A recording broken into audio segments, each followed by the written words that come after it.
सुबह सुबह पापा इतना लेक्चर नहीं, बस हो गया। रोज़ सुबह एक तो आपकी वो मोटिवेशनल मैसेज पढ़ो, फिर फ़ोन पर इतनी बातें। प्लीज़ पापा, वैसे भी मुझे अभी कॉलेज के लिए देर हो रही है, रात को बातें करता हूँ। ओके पापा, बाय। समर पापा का लाडला बेटा 5 साल का समर था जब उसकी माँ का देहांत हुआ था। वीर माँ के समर को पालने में रमेश ने कोई कसर ना छोड़ी थी। माँ पापा दोनों बनकर उसे हर पल ही सहारा दिया था। पर कुछ महीनों से समर परेशान था। कितने अच्छे नंबरों से पहले पास होता रहा, पूरी बैचलर ऑफ इंजीनियरिंग की डिग्री में टॉप किया, पर यह क्या, मास्टर्स की डिग्री में पहले सेमेस्टर में ही इतना पीछे, और तो और सेकेंड सेमेस्टर में एक सब्जेक्ट में बैक आया। अब क्या मुंह दिखाएगा पापा को। बहुत निराश था, अंदर ही अंदर टूट सा गया था। मन में हर वक्त ख्याल आता कि अब जीना बेकार है। कितने वादे किए थे उसने पापा से, आपकी मेहनत बेकार न जाएगी, आपका नाम रोशन करेगा आपका बेटा। माँ को भी कितना नाज होगा ना आप पर। अब क्या करे, कैसे पढ़े, क्यों नहीं पढ़ पा रहा। अब क्या खाक पापा का नाम रोशन करेगा। 3 दिन से कॉलेज भी नहीं गया था। हर पल बस खुद को ही कोस रहा था। शायद मैं इतने अच्छे कॉलेज से मास्टर्स करने के लायक ही नहीं था। मुझे तो अब बस मर जाना चाहिए। आज आखिर समर हॉस्टल से निकला और झील तक गया। एक खत पापा के नाम लिख छोड़ा। बस अब झील में कूदने ही वाला था। सामने से एक लड़की की आवाज़ आई, सुनिए, आप कूदने वाले हैं। हाँ, बौखलाया सा समर झल्लाकर बोला। नहीं, खुशियों की तलाश में झील में डूबना चाहता हूँ। अच्छा अच्छा, आप करो जो आपको करना है। क्या मतलब है आपका। यही कि आप तो कूदने वाले थे झील में, शायद तो कूद जाओ, पर इस जगह पर पानी बहुत कम है, इसीलिए आप डूबोगे नहीं। कैसी हैं आप, कोई मरने जा रहा हो और आप उसे बचाने की बजाय और तरकीब बता रही हो डूबने की। पर आपने ही तो कहा था खुशियों की तलाश में झील में कूदने जा रहे हैं। वैसे आपको लगता होगा मर जाने से आपको खुशियाँ मिलेंगी क्यों। खैर, ये आपकी सोच है, पर आपने मुझे टोका क्यों। आपको देखकर लग रहा था कि आप झील में शहर से इतनी दूर तैरने नहीं आए हैं, इसीलिए टोका। चलो, इतनी बातों में आपका डूबना तो रह ही गया। देखो, मैंने आपको बचा लिया। मेरा नाम रूही है। कहते हैं जब कोई भी बहुत दुखी हो, आत्महत्या करने वाला हो, उस क्षण बस 2 मिनट भी यदि किसी से बात कर ले तो शायद वो अपना इरादा बदल ले। क्यों, सही कहा ना मैंने। पल भर को समर ने सोचा, सच ही तो कह रही है। आखिर समर रुक गया, कूद नहीं पाया।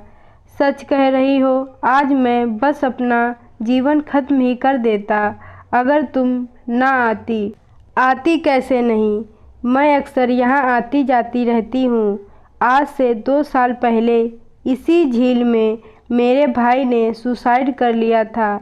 हम सब कितने खुश थे कि भैया का कितने अच्छे कॉलेज में एडमिशन हुआ था। वो भी बहुत खुश थे। 3-4 महीने तक ठीक थे, फिर कुछ उदास से रहने लगे। फ़ोन पर भी कम आने लगे। माँ कहीं टेंशन लेती तो पापा कहते, पढ़ाई का प्रेशर होगा, चिंता मत करो, फालतू मत सोचा करो। और थोड़ी देर रूही चुप रही। फिर क्या, एक रात उसके हॉस्टल से खबर आई कि रोहन ने सुसाइड कर लिया। पूरा घर सदमे में, कुछ समझ में नहीं आया। मैं और पापा तो संभल गए, पर माँ 6 महीने बाद वो भी चल बसी। इस एक सुसाइड ने हमारी ज़िंदगी बदल दी। सारा घर बिखर गया। हैप्पी फैमिली कहा जाता था हमारे परिवार को। क्या हुआ, सब खत्म हो गया। पापा भी खामोश से हो गए हैं। बाद में भाई की डायरी से पता चला, पढ़ाई का प्रेशर तो था ही, कुछ सीनियर से परेशान किया। ये सब बातें वो हमसे शेयर नहीं कर पाया, पता नहीं क्यों, और ज़िंदगी से हार गया। खुशियों की तलाश में दुख को गले लगा लिया। उसने उसके एक गलत कदम से पूरा हंसता खेलता एक परिवार ख़त्म हो गया। फिर मैंने बहुत रिसर्च किया, मोटिवेशनल स्पीच सुना, उन लोगों से मिली जो काउंसलिंग का काम करते थे। फिर पता चला इस तरह से लोगों को बचाया जा सकता है। बस वक्त रहते उनसे बात कर पाओ तो उन्हें थोड़ा सा भी समझ पाओ तो मेरी कोशिश रंग लाई, कई घर बर्बाद होने से बचा पाई। हम 10 लोग हैं जो ये करते हैं। तकलीफ़ माना कि मेरी अपनी थी, पर जितनों को बचा पाए वो लगता है ज़िंदगी को एक मकसद मिल गया। शायद यही तो खुशी है जिसकी मुझे तलाश थी। हमारी संस्था है, उसका नाम है आस। खुशियाँ हैं आसपास। ज़िंदगी में उदास होने और ज़िंदगी से मायूस होने के बहुत से पल आएंगे, पर ज़िंदगी खूबसूरत है वो तो जी कर ही समझ पाएंगे ना। क्यों? समर ने मुस्कुराते हुए रूही का हाथ पकड़ लिया। सच, आज तुमने मुझे बचा लिया, नहीं तो मेरे पापा का क्या होता।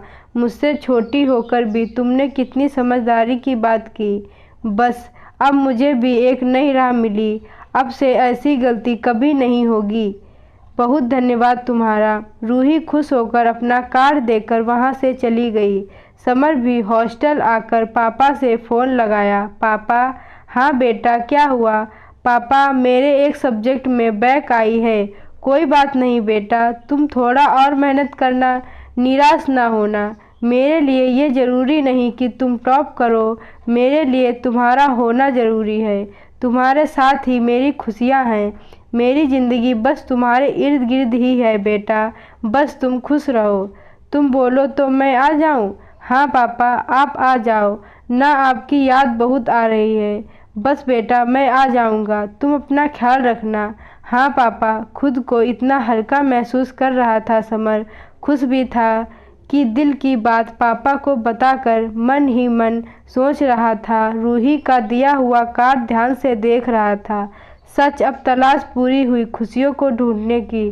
ज़िंदगी थोड़ी ऐसी ही है, बस इसे समझना है। निराश होकर, मायूस होकर ज़िंदगी से हार नहीं मानना है।